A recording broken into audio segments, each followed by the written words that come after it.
No species ever forgot the day humanity's patience finally broke. The Voakai delegate was still talking when I decided I had heard enough, though I sat there for another 40 minutes and let him finish, because that was what I did, what I had always done, what 30 years of practice had made feel almost like breathing. The room smelled like recycled nitrogen and Keth ceremonial incense. The incense always gave me a headache. It was supposed to signal respect for shared deliberation, according to Keth protocol. I had a headache at least 3 times a week. My pen sat on the table in front of me, engraved brass, compact seal pressed into the side. I had used it to sign 47 treaties. I thought of it mostly in terms of weight, about as heavy as a small and carefully worded promise. I had not picked it up yet because picking it up meant we were close to an agreement, and we were not close to an agreement. We were close to me saying noted, and the Voakai delegate believing that meant we were close to an agreement.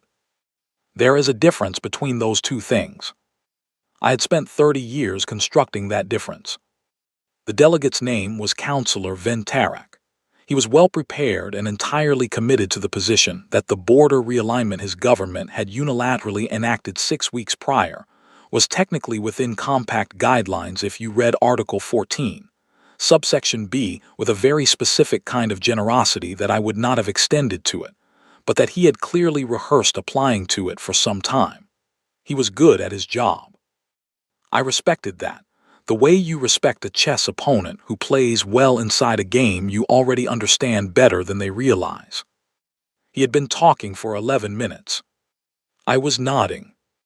Nodding was part of my job description, in the way that certain things are part of a job description without ever being written down.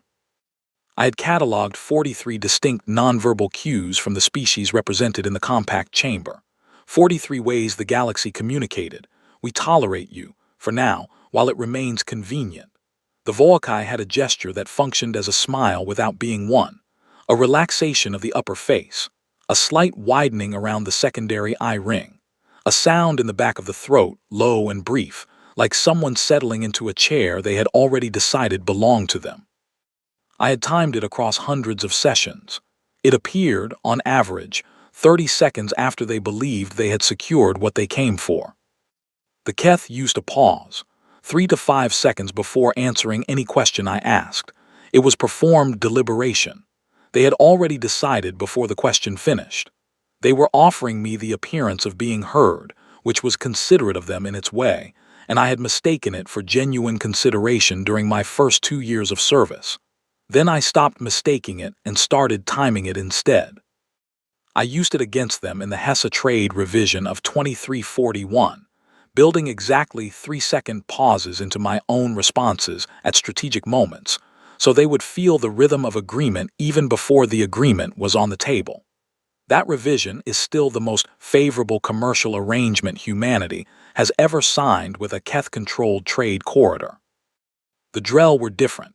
The Drell were warm. They tilted their translator nodes toward me when I spoke, a gesture of attentiveness in their protocol, and they called me Conciliator Osai, our patient and thoughtful friend, with a gentleness that genuinely felt like affection until you understood that informal Drell diplomatic language. Patient is a classification applied to things that are waiting for the more important parties to finish. Furniture is patient. Display pieces are patient. Decorative arrangements are patient. I was patient. I had been patient for 30 years. The result of that patience was the compact. 40 species, 8 decades of human diplomatic effort, built first by the people who came before me, and then sustained by the teams I trained, the frameworks I designed, the agreements I signed with this brass pen in rooms that smelled like recycled nitrogen and various kinds of ceremonial incense. It was not a perfect structure. Nothing negotiated across that many decades by that many different minds and agendas ever is. But it held. It had held long enough that other species stopped thinking about it as something that required maintenance, which is either the best outcome a peace framework can achieve or a warning sign that something is quietly going wrong underneath the surface. I had spent the last decade going back and forth on which one it was. Before I continue, I should say something about the Varath incident, because it is part of the record, and because leaving it out would be a particular kind of dishonesty that I do not engage in. The incident report is publicly available. 11 crew members, a misidentified vessel signature on an automated targeting system, a weapons discharge that the Voakai Council classified as a calibration error in automated response protocols, an apology submitted under Article 9, subsection C of the Compact Charter, remediation terms negotiated, resolution documented, case closed. I wrote the acceptance of that apology in 4 minutes. I have thought about that number since. 4 minutes to translate 31 years of a human life, times 11 people, into the language of procedural resolution. 4 minutes to take something that will not fit into any document and put it into a document anyway, because the document is what the compact requires, because the compact is what prevents worse things from happening, because prevention is the work, because the work does not stop. I signed it with this pen. I remember exactly what that room smelled like. I have not forgotten it in 23 years. I noted it. I note everything. That is the part of my job description that is never written down, but that has mattered more than anything else on the official list. After Counselor Tarak's session ended that day, 3 communiques arrived on my tablet during the closing remarks.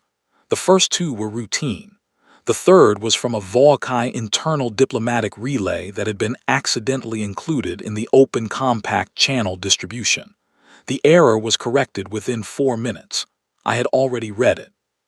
The message said, "Apply standard pressure. Humans will negotiate. They always negotiate." I filed it. I had 47 messages with similar content saved in a folder that I had labeled, in my personal filing system, simply as noted. Not all of them were accidents. Many I had gathered over years through the particular advantage of being the species in the room that everyone assumed was too polite to be paying careful attention to what was being said about them.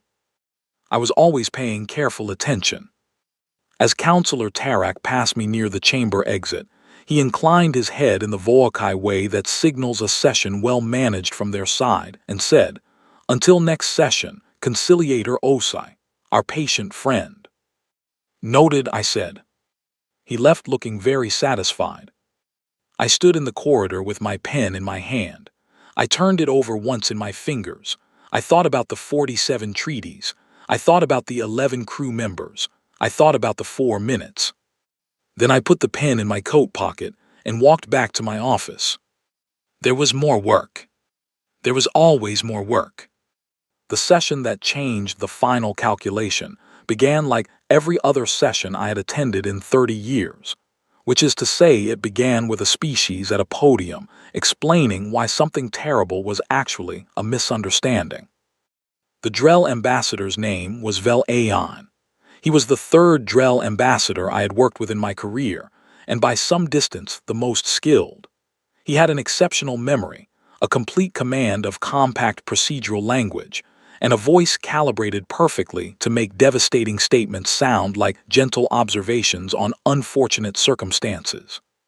He stood at the session podium and explained that the orbital action taken over Kepler 7 colony 3 weeks prior had been the result of a misinterpretation of territorial cartographic data. He used the word regrettable 4 times in the opening statement.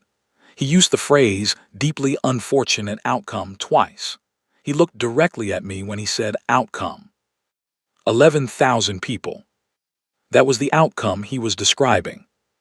He expressed the Drell Collective's sincere and formal apology under Article 9, subsection C of the Compact Charter, and submitted the remediation filing simultaneously, which meant that their legal team had prepared the apology documentation before the apology was delivered in this chamber, which meant this moment had been anticipated and planned for, which was a thing I noted carefully and did not say aloud. The room waited. I was the room. Functionally speaking, the other representatives would follow my direction because they always followed my direction in matters involving human interests, because I was the most senior human diplomat in the compact, and because in 30 years I had never escalated a session to confrontation. My record was clean. My record was, in fact, the cleanest de-escalation record of any senior representative from any species currently active in compact proceedings. This was considered a professional virtue. It was also, I understood sitting in that chamber, the thing that had made the Drell's legal team comfortable preparing that remediation filing before the apology was even delivered. I want to explain the apology economy, because I helped design part of it and I understand exactly how it works. Article 9, subsection C exists because the early architects of the compact understood that incidents between species were inevitable, and that the ability to resolve them without larger conflict required a clear, structured pathway for accountability. That is a reasonable goal. The framework they built was thorough and well-intentioned. What those architects did not fully account for was that structured pathway for accountability would eventually become, in the hands of capable legal teams, a significantly cheaper option than prevention. An apology under Article 9 costs the offending party a diplomatic filing fee, a formal acknowledgement entered in the public record, and whatever remediation terms are negotiated in the follow-up resolution session. In the case of an incident involving a colony settlement, the remediation terms would involve resource transfers, border adjustments, and a formal statement of corrective protocol to prevent recurrence. What it did not cost, under the existing framework, was anything close to what it should have cost. Ambassador Vel Aon returned to his seat after delivering the statement. I looked at my notepad. I looked at my pen. I thought about the 47 treaties. I thought about a folder labeled Noted in my personal filing system. I thought about the fact that I had contributed language to Article 9 26 years ago, sitting in a room with 4 other senior diplomats and a team of legal architects, building the clause that was now being invoked in this chamber as the procedural mechanism by which 11,000 people became a case file with a remediation schedule. I thought about that for exactly the time it took for the room to resettle after Aon sat down. Then I stopped thinking about it and did my job. During the session recess, my tablet showed a message flagged urgent from the Earth Council Liaison Office. The sender was Colin Dre, who served as the closest thing I had to a supervisor, which is a loose description for a role that mostly involved Colin sending messages I would read and then handle without needing his input. He was thorough and well-organized and worked in a building on Earth and had not attended a live compact session in 4 years. He was not a bad person. He was a person who understood the administrative side of diplomacy very well and the human side of it in a way that was still developing. The message had a number in it. I looked at the number for a moment. I placed my tablet face down on the table. I picked up my pen. I put my pen down. I thought about Kepler 7 colony. I had visited it once 8 years before during a compact infrastructure survey, mid-sized settlement, agricultural focus with a processing hub and a small educational complex. The kind of place that takes 2 decades to build properly and another 10 years to feel permanent, to feel like the people there have decided they are staying. I had eaten a meal there. I cannot remember what it was. I remember that the light came through the windows at a particular angle in the late afternoon and made everything in the room look warm and settled. The recess ended. I went back to my seat. Ambassador Vel Aon looked across the chamber at me with the Drell expression that means, "We trust in your established record and your long wisdom and your consistent approach to resolution." I held his gaze. I said that humanity accepted the apology as submitted. I said we appreciated the ambassador's candor and the Drell Collective's commitment to compact remediation procedures. I said we looked forward to the resolution session. The room released. You could feel it happen. The tension that had been sitting in the chamber air went out of it all at once, because I had said what I always said, and the session could close properly, and every representative could return to their offices and send their reports and plan their schedules. I signed the acknowledgement form. I used my pen. I noted the time. Outside in the corridor, I walked to the far end, where a viewport looks out at the station exterior, and beyond it open space. I stood at the viewport for a while. My junior attaché, Owen Marsh, found me after about 4 minutes. He was 29 years old, from a station habitat near Jupiter, and he had very good instincts, which in practice meant he stood beside me at the viewport without saying anything for a while before speaking. "The council is asking for a response to Dre's message," he said. "Tell them I received it." "They'll want to know more than that." "Tell them I received it, Owen." A pause, then, "Are you all right?" I considered the question. I thought about the number in Colin Dre's message. I thought about the warm light through a window on Kepler 7 colony. I thought about how long it had been since I had asked myself that question honestly and waited for an honest answer. "I am going to add a note to the session margin," I said, "a personal note for my own record." Owen looked at me carefully. He had a way of looking at me that was reading rather than watching. "Okay," he said. "Good." I went to my office. I opened the session document on my tablet. I found the margin space beside the entry recording humanity's acceptance of the Drell apology. I wrote one word in that space. Noted. Then the date. Then I saved the file, closed the tablet, and sat in my office for a long time with the pen on the desk in front of me, and the viewport light coming through at an angle that did not remind me of anything in particular. I sat there for longer than I usually permit myself to sit. Then I filed the session document and started on the next thing. 6 weeks after Kepler 7, I was not attending any compact sessions. This was not announced. I did not issue a statement or file a formal leave of absence. I sent Owen a scheduling note on a Monday morning saying I would be delegating session attendance to him for an unspecified period and that he should handle routine proceedings according to standard protocol. Owen was capable enough that this created no disruption. He attended the sessions. He sent his notes at the end of each day. He answered communiques in my name. He did not ask me questions I had not invited him to ask. The galaxy interpreted my absence as grief. This was a reasonable interpretation, given what had happened at Kepler 7 and the scale of it. Other species process loss differently, but they recognize the general shape of it in others. Several compact representatives sent messages of condolence to the human delegation. The Keth Advisory Council issued a formal statement of sympathy with a ceremonial 3-second pause embedded in the audio file, which I found unexpectedly thoughtful. The Volcae sent flowers, which they had apparently researched as a human mourning tradition. The species they sent were not native to Earth and smelled powerfully of something between industrial lubricant and overripe citrus. I kept them on the windowsill until they wilted.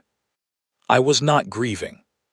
What I was doing was something that looks, from the outside, like a large organization quietly reorganizing its logistics. During those 6 weeks, humanity's fleet distribution shifted in ways that were documented in compact administrative filings as supply chain realignment. Several commercial contracts with Drell-affiliated trade corridors were placed under formal legal review, which is a status that means active and binding on paper, while simultaneously meaning we were building the operational capacity to end them very efficiently if the need arose. Civilian resettlement protocols on 14 colony installations were quietly activated and tested, documented as standard emergency preparedness exercises, which was accurate in the way that many accurate things are also something else at the same time. I wrote most of that documentation myself. During the 6 weeks I was not attending sessions. I'm a very precise writer. My colleague Nora Keene, who ran the secondary diplomatic channel for the outer colony delegations, came to see me about 2 weeks into the quiet period.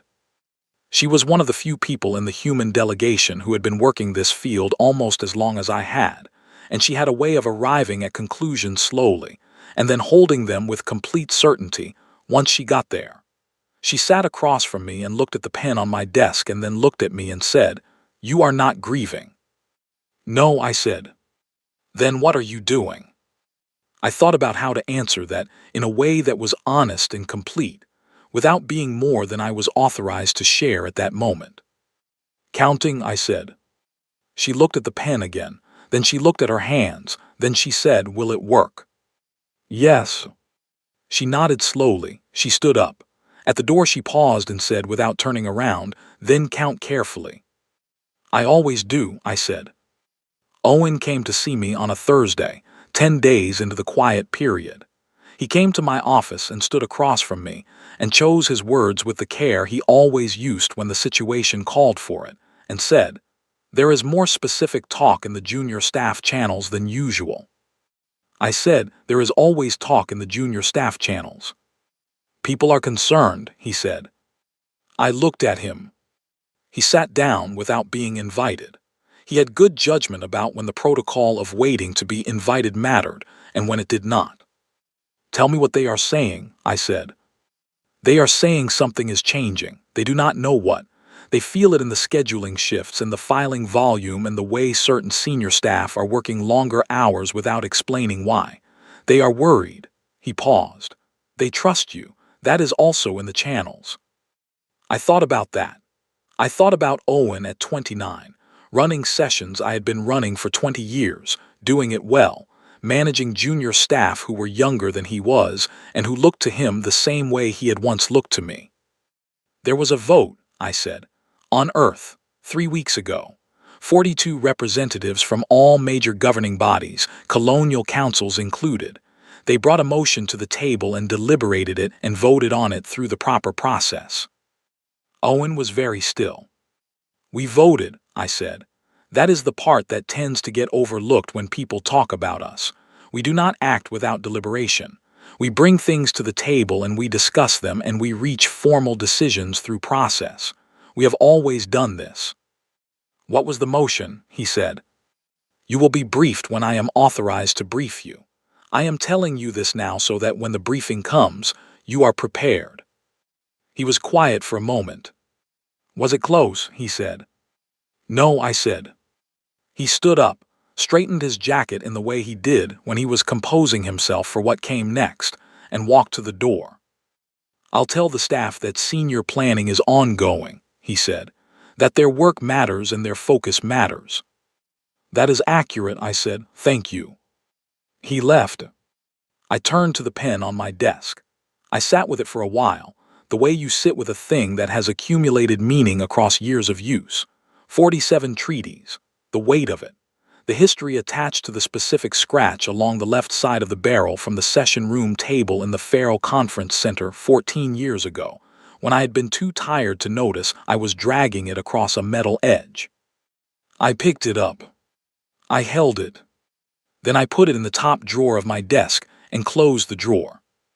That same afternoon, I sent one final communique through the official compact channel under my full title, a scheduling notice. I indicated that I would be unavailable for 3 upcoming sessions due to administrative obligations, and that Owen Marsh had full authority to represent human interests in standard proceedings. Urgent matters requiring senior attention should be directed to the Earth Council Liaison Office. I signed it, HFY Senior Conciliator Human Compact Delegation. I looked at that title on the screen before sending it. Senior Conciliator, 11 years in that role. Before it, Conciliator for 9 years. Before that, Associate Diplomatic Representative, which is the rank you hold while you are still learning what the pauses mean, and what the smiles mean, and what "our patient friend" means when it comes from a species that classifies furniture as patient. I looked at the title for a moment. Then I sent the message. That was the last time I used it. I want to be precise about what we sent, because precision is the thing that distinguished what we did from what other species expected us to do, and that distinction is the whole point. Every active compact member received the same document simultaneously, routed through the official diplomatic channel at 0600 station time on a Tuesday morning. The routing was deliberate. We selected a time when all administrative offices across relevant time zones would be staffed and operational. We are thorough people. This is not an accident of our nature. It is a practice we have developed because thorough people do not make mistakes that require expensive corrections. The document was not a declaration of war. We did not call it that. We had spent considerable time finding the right language for it. There is no existing term in any language represented in the compact for what we were submitting, because no species had ever needed one before. We created the term ourselves. The document was formally titled, Formal Withdrawal of Diplomatic Patience, submitted by the Human Compact Delegation, dated, signed, and witnessed. It was 4 pages long. I wrote every word. The first page was a statement of context. It outlined, in clear and plain language, the full history of human participation in the compact from our original accession agreement through the present date. It noted our contributions to framework development, treaty architecture, dispute resolution, and the overall structural maintenance of the compact over 8 decades. It noted the number of incidents involving harm to human citizens or human property that had been formally resolved through compact remediation procedures over that period. That number was in the first paragraph, not buried in an appendix, not softened with qualifying language, in the first paragraph where facts belong. The second page was the appendix. The appendix is the part that other species still discuss when they talk about that morning. Each entry was a margin note from my personal session records, single-line entries dated with a brief identifying reference. 71 entries, 23 years of them, going back to the morning I filed the acceptance of the Varath apology in 4 minutes. The Varath incident, the Karath border dispute, the Malin trade sabotage, the Hessa protocol violation, the 3 separate Volkai administrative documents that had described human diplomatic behavior using the phrase predictably accommodating, the 47 intercepted or inadvertently shared communiques, each cataloged by date and source, each containing some variation of the same essential message. Humans will negotiate, apply standard pressure. They always come to the table. And at the bottom of the list, Kepler 7, the date, the number. Noted. The third page was a statement of intent. 3 paragraphs. It said that the Human Compact delegation was withdrawing participation from all active dispute resolution proceedings, suspending all pending treaty negotiations, and placing all current agreements under formal review pending renegotiation under terms to be determined by the Earth Council. It specified clearly that this was not a withdrawal from the compact itself, but a reclassification of humanity's role within it, effective immediately upon receipt of this document. The 4th page said that compact members had 48 hours to acknowledge receipt. Not to respond, not to negotiate or protest or arrange emergency sessions. To acknowledge that they had read what we sent. I sent it at 06:00 on a Tuesday. The Keth Advisory Council acknowledged receipt at 06:11, 9 minutes after delivery. By 06:30, 4 more member species had sent formal acknowledgments. Owen, who had received his complete briefing by that point and was handling incoming communications with a steadiness I found genuinely impressive, tracked acknowledgments on a tablet in the outer office and updated me every 15 minutes with a single-line status note. By the end of the first day, 36 of the 40 member species had acknowledged. The 4 who had not were the ones with the most to account for. That delay tells you something direct and simple about the relationship between awareness of wrongdoing and the instinct to avoid formally confirming you have received the record of it. The Drell Collective acknowledged receipt at 47 hours and 58 minutes. 2 minutes before the deadline. Owen brought me the notification on a tablet without saying anything, because by that point he understood that I did not need things explained to me, I needed them delivered. I read the acknowledgement. It was 3 paragraphs of carefully selected formal language communicating, without stating directly, that the Drell were prepared to discuss amended terms and expected dialogue to follow. I handed the tablet back. Noted, I said. Owen nodded once, exactly the right amount. I want to be clear about what followed, because there are versions of this story in circulation that replace what actually happened with something more dramatic and less accurate. The accurate version does not require embellishment. The compact operates on infrastructure, not primarily military infrastructure, though that exists across member species. The infrastructure that matters, the infrastructure that I had spent 30 years learning in precise detail because it was my job to learn it and I am thorough at my job, is economic and legal and logistical. Trade lane licenses, resource sharing agreements, arbitration access credentials, navigation data exchange. The dense, interlocking web of small dependencies that makes participation in the compact structure more advantageous than operating outside it. I knew every part of that web. I had helped build significant portions of it, and the portions I had not built I had studied until I understood them as well as if I had. I knew which agreements were foundational and which were contingent on others.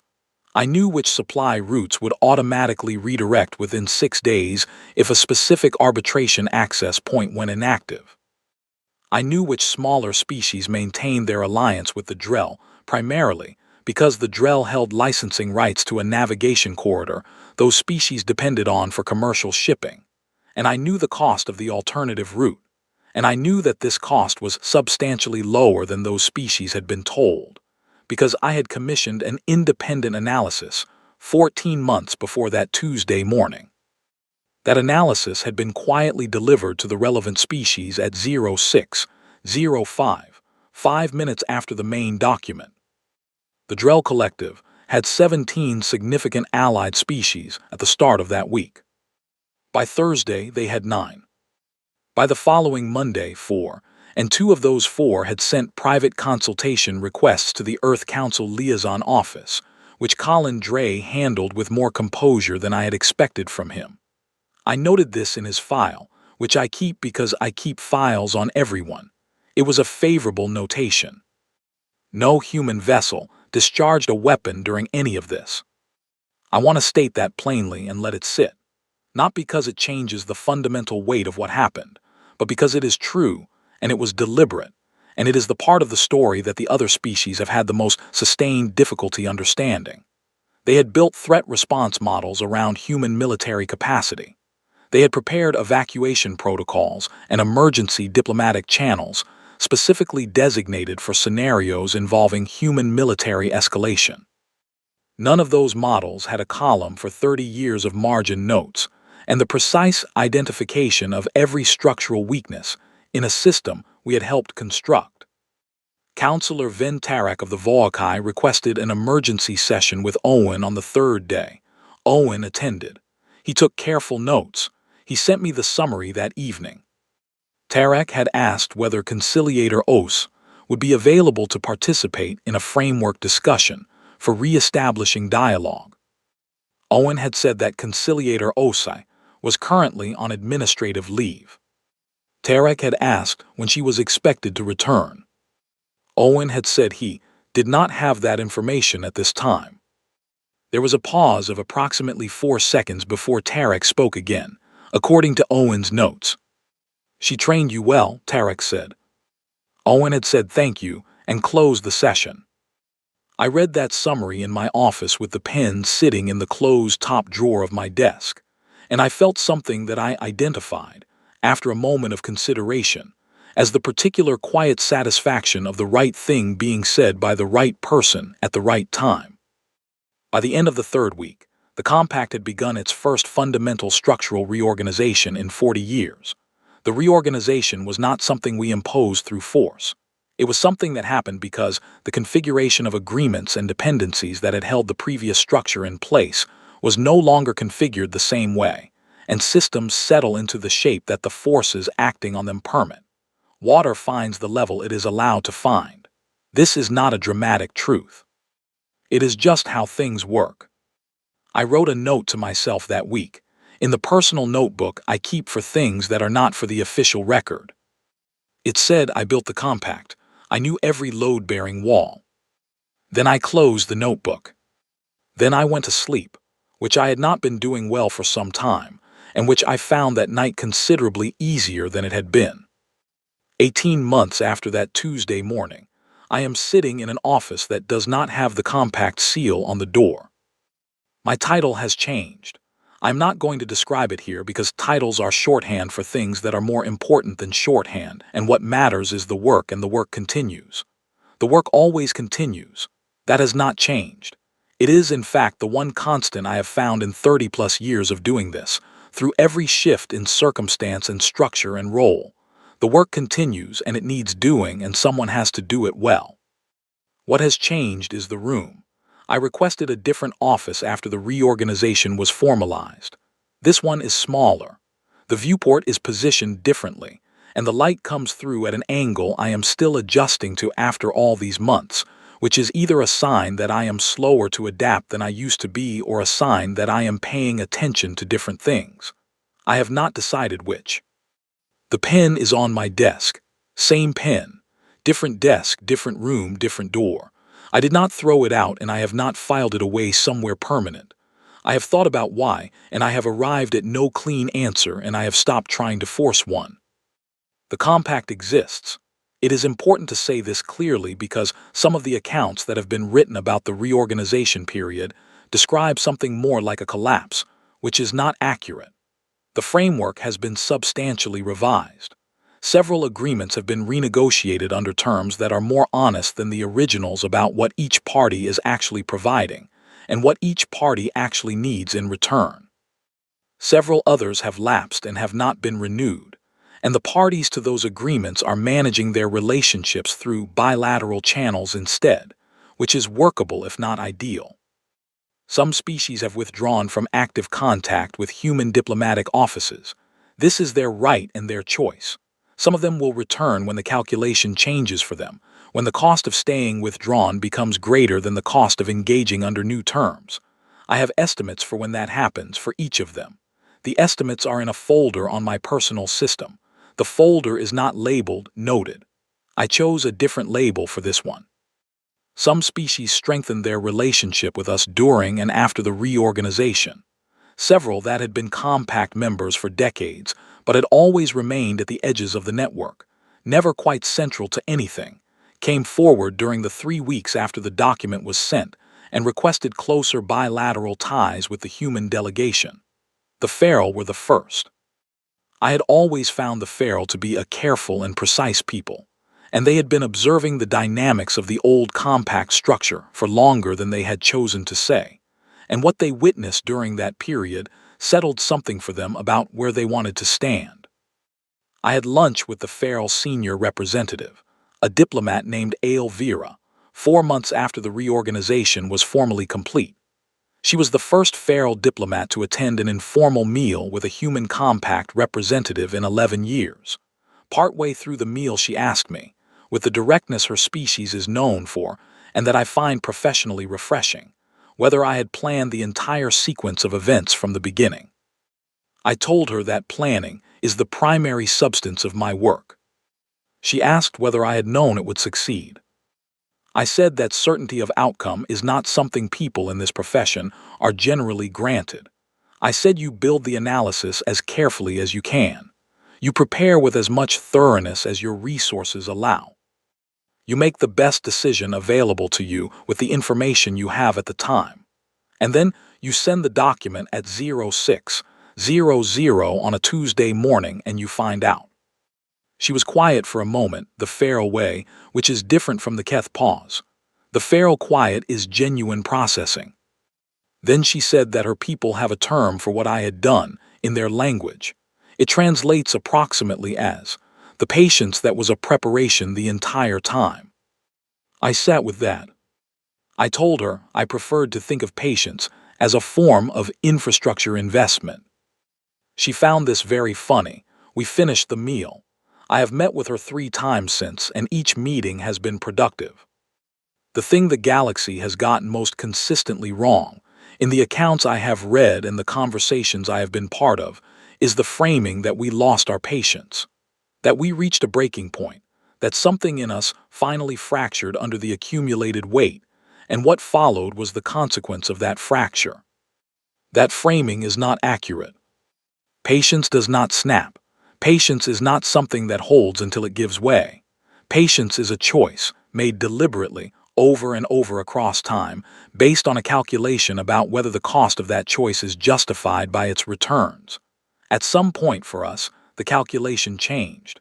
The choice we made on that Tuesday morning, And the choice the 42 people made in the vote 3 weeks before it was not a failure of control.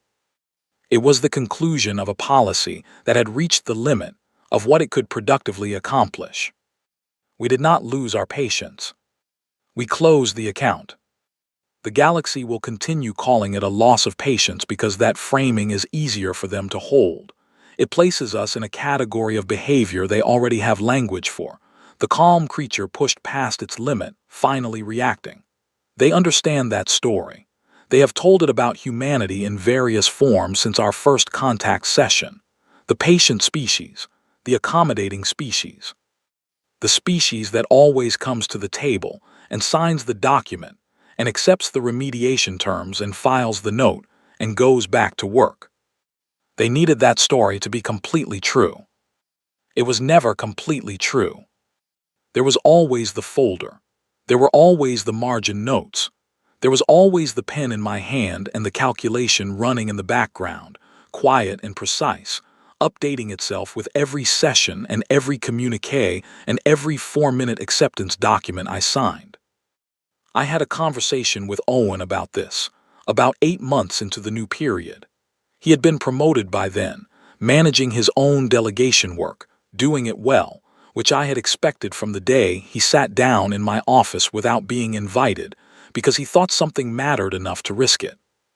He came to my office periodically still, less formally now, and we talked about things that were partly work and partly the kind of conversation two people have when they have been through something significant together and are still understanding the shape of what it was. He asked me that day whether I regretted the patience, the 30 years of it, all the sessions and the notes and the accepted apologies and the signed documents and the 4 minutes and the Verath acceptance and all the rest of it, all the long accumulation of cost. I considered his question longer than I usually consider questions. Then I said no. I said, you have to let something be worth saving before you can decide that it is not. We allowed the compact to be worth saving for 80 years. We built it from the ground up. We maintained it at genuine cost to ourselves. We showed up in rooms that smelled like other species' ceremonial incense, and we nodded and we noted, and we signed the documents, because we genuinely believed that the structure we were building served a purpose worth the cost of building it. We were not foolish in this. We were not naive. We were making a reasonable long-term calculation. And then the calculation changed, and we made a different one. 30 years of believing something is worth protecting, and then deciding that protecting it requires restructuring it fundamentally, is not failure. It is evidence. It is the evidence that you tried honestly, that you gave the arrangement every reasonable opportunity to work on the terms it claimed to be operating on, that when you finally moved, you moved from a position of complete and documented knowledge of everything that had led to that point. That is not weakness. That is the opposite of weakness. I told Owen that the 71 entries in the appendix were not a record of damage sustained. They were a record of preparation completed. Owen was quiet for a while in the way that means he is thinking rather than waiting for a space to speak. Tarek asked about you again, he said eventually. I know. He uses different language now when he talks about you. I noticed it in the session transcripts. He used to say patient. He does not use that word anymore. Good, I said. Owen smiled. It was a good smile, the kind that has something real behind it. He stood and straightened his jacket and left. I sat in the office for a while after he was gone. I thought about the 47 treaties. I went through them in my head, the way I do sometimes, the way you go through the names of places you have spent significant time in, checking each one for what it still means to you. The Feral Resource Compact, renegotiated, still active. The Hessa Trade Revision, due for review in 3 years. The Yolan Border Accords, which held through everything and which I remain proud of. The Verath Acceptance, entry number 1 in the appendix, 4 minutes, signed, filed, noted. I thought about Kepler 7. I thought about 11,000 people and the light through a window at a particular angle in the late afternoon. I thought about warm light and what it costs to lose it. The pen is on my desk. I have not thrown it out. I pick it up sometimes and hold it, not to write with but just to feel the weight of it, the specific weight of 47 treaties and 30 years and one folder and 71 margin notes, and a Tuesday morning at 0600. It is an ordinary object. It is just brass and engraving. But objects accumulate the history of how they have been used, and this one has been used for the work of building things, and I am not finished building things. On the morning I sent the document, I signed it with my thumb. Biometric identification, the old way humans authenticated important decisions before we developed the tradition of ceremonial pens and engraved seals. Quick, clean, unambiguous. The pen stayed in the drawer. I did this deliberately. I had decided at some point in the weeks of preparation that the pen belonged to a specific kind of work. The work of construction, of good faith negotiation, of sitting across from another species and trying honestly to build something that serves both of you. The work of patience as an investment in a structure you believe in. That work is not finished. I want to be clear about this because I think it is the most important thing I can say in any account of what happened and what came after. The work of building durable things between different peoples across different needs and different histories is never finished. It only changes form. It restructures. It finds new terms, more honest ones, and begins again on a foundation that has had its weak points identified and addressed. There are new agreements in early stages right now. Several of them are the most transparent arrangements I have worked on in my career, specific about costs and benefits on both sides, clear about what happens when terms are violated, designed by people who have read the appendix and understand what thorough record-keeping looks like when it finally becomes relevant. The Farrell Agreement is the furthest along. There are 3 others in progress. Owen is handling preliminary discussions on 2 of them, and he is handling them the way I would want them handled, which is to say carefully and thoroughly and with very good notes. He told me recently, with the dry tone he has developed over the past year and a half, that the new junior staff have begun to understand what the word "noted" means when he uses it. I told him that was excellent professional development. He agreed. I wrote something in my personal notebook last week, not for the official record, not for any filing system or delegation archive, just for me, because I have always been writing for me in the end, even when the audience was a compact session chamber or a diplomatic channel or a 4-page document sent at 0600 on a Tuesday morning to 40 species simultaneously. I wrote, we did not break. We did not snap or fracture or lose something we had been carrying. We finished a calculation that had been running for 23 years, and we acted on the result of it. We finished a sentence, and then we started writing the next one. That is who we are, a species that finishes sentences before starting new ones, a species that deliberates and votes and builds things carefully across decades and keeps thorough records and shows up, keeps showing up, shows up again after everything, until we have decided together through the proper process that the showing up needs to look different than it did before. A species with a folder of 71 margin notes, and the patience to wait until the folder was ready before opening it in front of the people who needed to read it. The Galaxy thought patience was our defining characteristic. Patience was our method. The defining characteristic was always something else. It was the 30 years of careful work before the Tuesday morning. It was the vote that was unanimous. It was the 4-page document written with precision and sent at the exact right moment. It was Owen Marsh, 29 years old, sitting down in my office without being invited because he had decided something mattered enough to risk the protocol. It was the pen in the drawer, waiting. I put the notebook away. I opened the drawer. I picked up the pen. I went back to work.